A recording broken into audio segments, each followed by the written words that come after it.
Hi there, welcome back, or welcome for the very first time. You're safe now.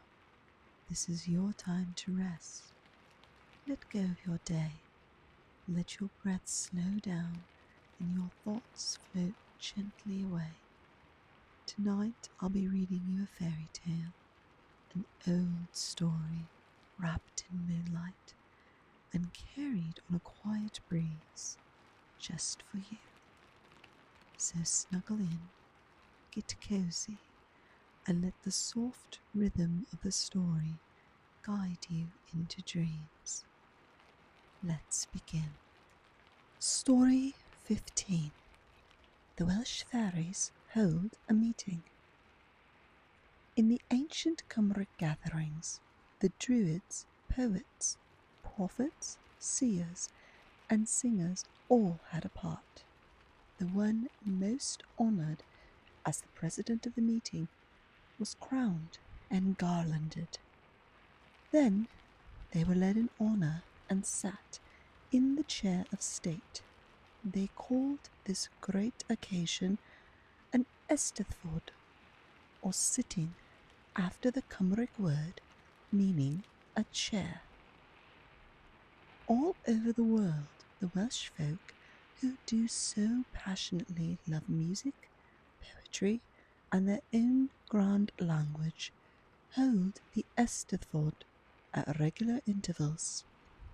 Thus, they renew their love for the fatherland and what they received long ago from their ancestors. Now it happens that the fairies in every land usually follow the customs of the mortals amongst whom they live. The Swiss, the Dutch, the Belgian, the Japanese and Korean fairies, as we all know, although they are much alike in many things, are as different from each other as the countries in which they live and play. So, when the Welsh fairies all met together, they resolved to have songs and harp music, and make the piper play his tunes, just as in the Eisteddfod. The Cymric fairies of our days have had many troubles to complain of. They were disgusted with so much coal smoke, the poisoning of the air by chemical fumes, and the blackening of the landscape from so many factory chimneys. They had other grievances also. So the Queen Mab, who had a Welsh name, and another fairy called Puca, or in English King Puck, sent out invitations into every part of Wales for a gathering on the hills near the great rock called Dinas Seat. This is a rocky chair formed by nature. They also included in their call those parts of Western and South England, such as are still Welsh and spiritually almost a part of Wales. In fact, Cornwall was the land in which the Cymry had first landed when coming from over the sea. The meeting was to be held on a moonlight night and far away from any houses, lest the merrymaking, dancing, and the singing of fairies should keep the farmers awake. This was something of which the yokels, or men of the plough, often complained. They could not sleep while the fairies were having their parties.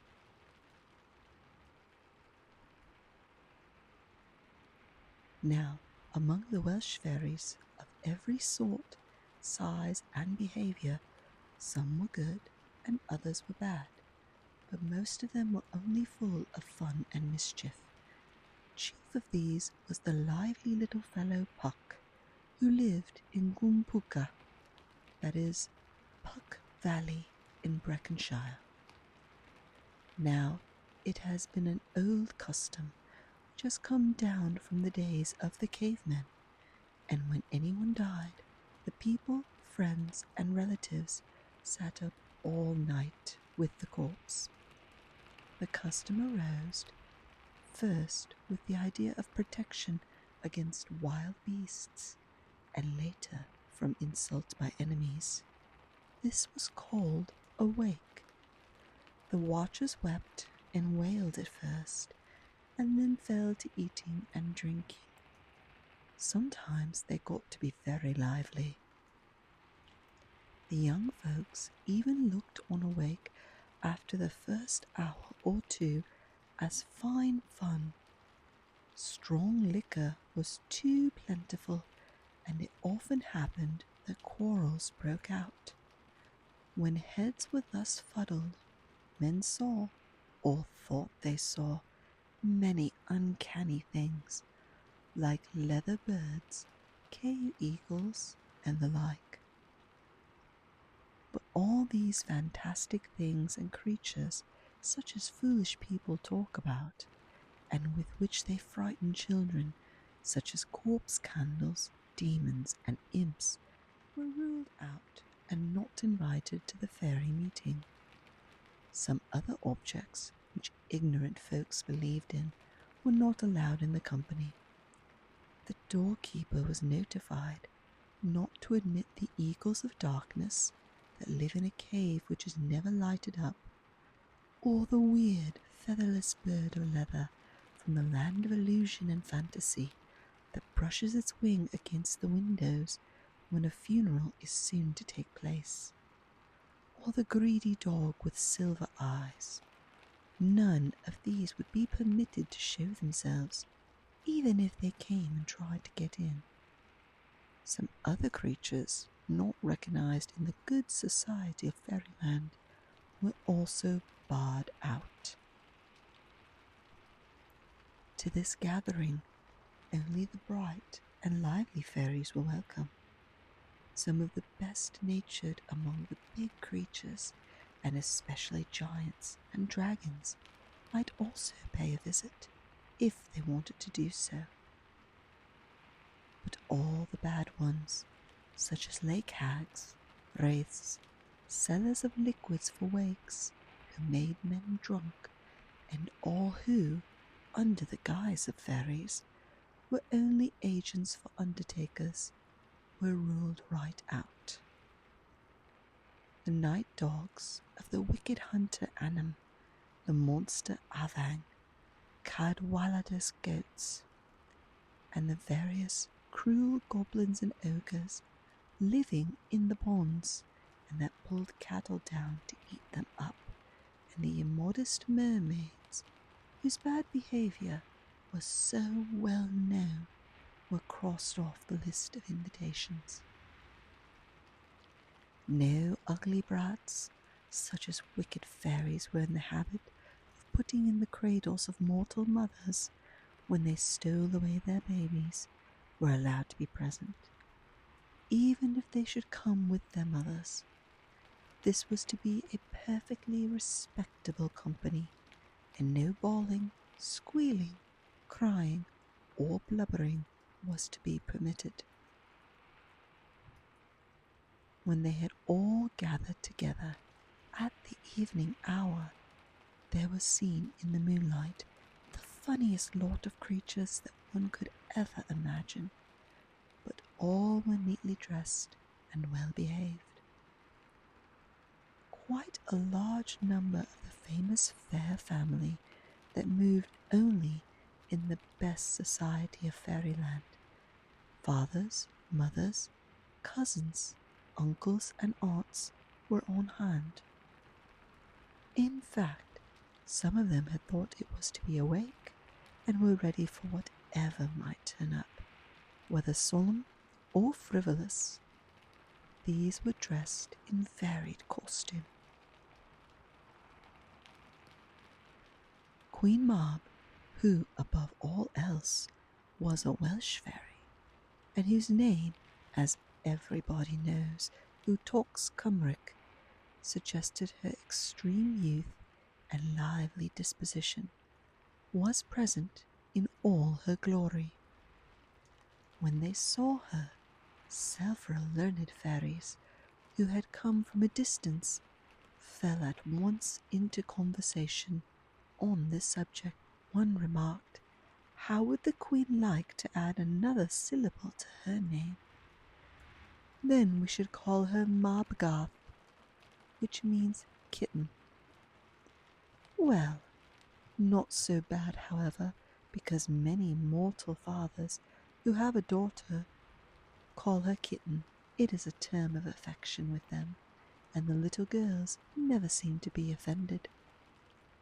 Oh, suppose that in talking to each other we call our queen Mabgar. What then? Said another, with a roguish twinkle in his eye. It depends on how you use it, said a wise one dryly. This fairy was a stickler for the correct use of every word. If you meant babyish or childish, she or her friends might demur. But if you use the term love of children, what better name for a fairy queen? None, there could not be any, they shouted all at once. But let us ask our old friend, the harper.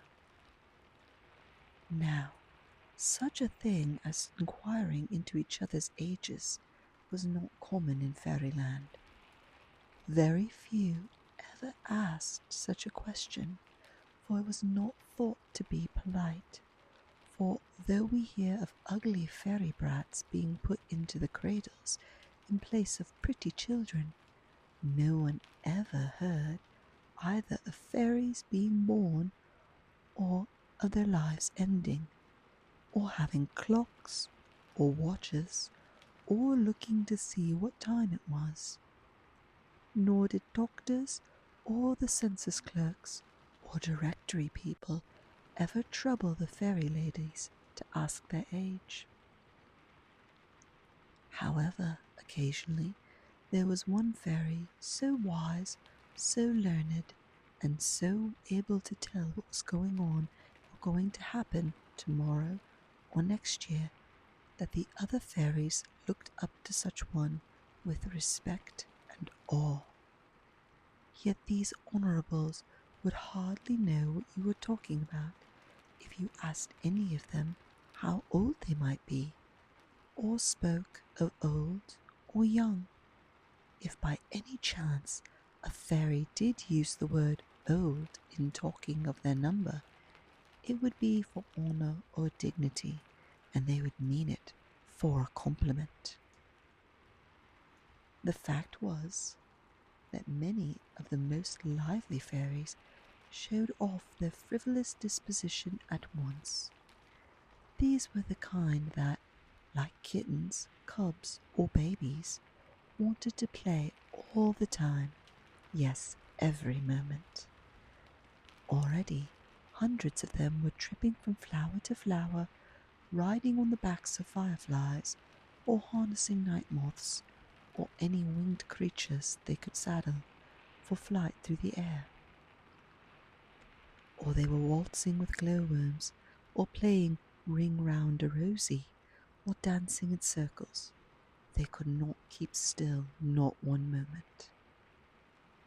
In fact, when a great crowd of the frolicsome creatures got singing together, they made such a noise that a squad of fairy policemen, dressed in club moss and armed with flowers, was sent to warn them not to raise their voices too high, lest the farmers, especially those that were kind to the fairies, should be awakened and feel in bad humour.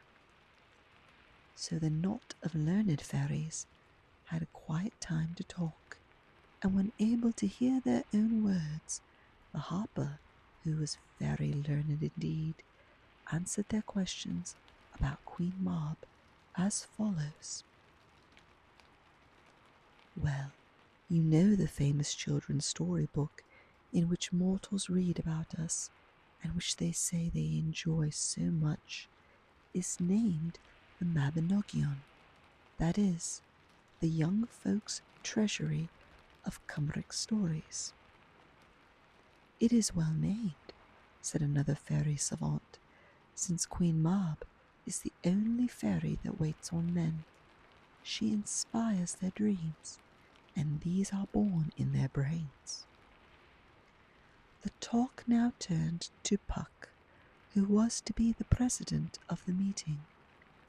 They were expected to show much dignity in his presence, but some feared he would, as usual, play his pranks. Before he arrived in his chariot, which was drawn by dragonflies, some of his neighbours that lived in the valley nearby chatted about him until the gossip became quite personal.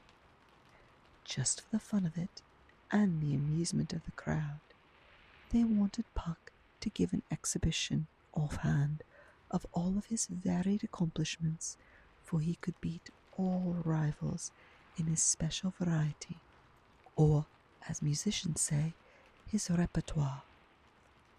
No, 'twould be too much like a Merry Andrews or a buffoon sideshow, where all the funds of all sorts are gathered, such as they have at those county fairs which the mortals get up to, which are gathered great crowds.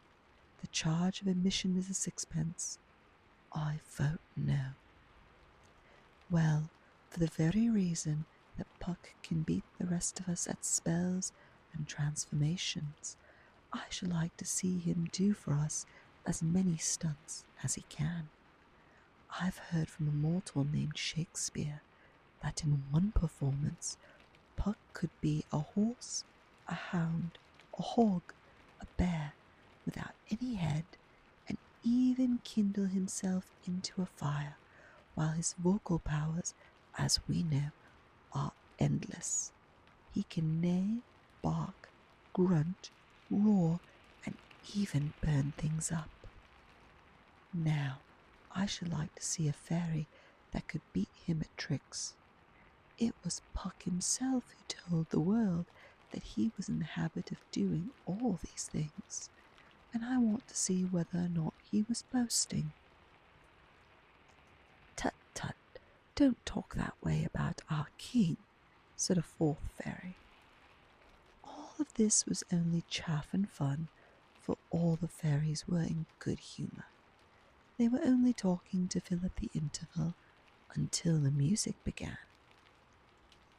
Now, the canny Welsh Fairies had learned the trick of catching farthings, pennies, and sixpences from the folks who have more curiosity in them than even the fairies do.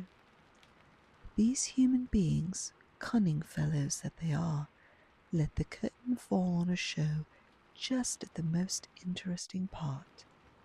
Then they tell you to come the next day and find out what is to happen. Or, as they say in a story paper, to be continued in our next. Or worse than all that, the storyteller stops at some very exciting episode and then passes the hat or collection box around to get the copper or silver of his listeners before he will go on. This time, however, it was Puck himself who came forward and declared that, unless every one of the fairies would promise to attend the next meeting, there should be no music. Now, a meeting of the Welshery, whether fairy or human, without music, was a thing not to be thought of. So, although at first some fairies grumbled and held back, and were quite sulky about it, even muttering other grumpy words, they all at last agreed, and Puck sent for the fiddler to make music for the dance. The end. The story has ended, but your dreams are just beginning. Let them carry you gently through stars and silence and soft wonder. Thank you for letting me read to you. I'll be here again whenever you need a quiet voice and a gentle tale. Sleep well, sleep deep, and good night, dear dreamer. Breuddwydion melys, dear dreamer, sweet dreams.